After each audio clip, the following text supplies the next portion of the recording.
care. Oh, the other one, what a weird moment this was right here with the purple phone.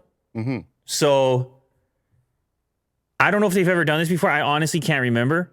Maybe with product red, but they just here at the spring event, they're like, we got to do a purple phone. It's not a new phone. It's iPhone 12, but we got to do a purple phone.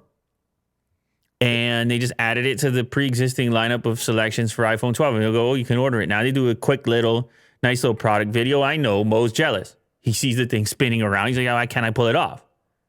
Once again, they got a few people over there at Apple on the content side. I mean, they spritzed it. Did you see them spritz the purple phone? I like how they just called it purple. It's what it is. It's no crazy. Yeah. Well, it is a light purple, though. I mean, it isn't sort of a violet, but yeah. I hear you, Will. No, I mean, I hear you. It's straight up. It's cool. I hear you. But it is odd. Like, I don't know. It sort of felt a little cash grabby, almost like merch. It's almost like Apple's merch. They just like, well, someone wants to rock the new color and we don't have to design an entirely new phone. I don't know. Was there an ink shortage last time around? I doubt it. But I don't care. Options is fine.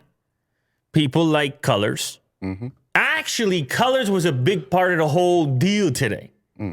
Color this, color that. Yep. Many colors. In fact, when they got to the iMac part, which I'll get to in a moment, they had the aggressive song, Color Me Anything, Colors. I mean, it didn't sound like that. Yeah. There's a lot of color. There's a lot of color talk. Nice rendition there. Well, I don't remember the lyrics. Yeah. I just remember they were talking about colors. All right, so they put out a purple iPhone 12. It's the same phone. It's just purple. All right, so that was just a little sidetrack.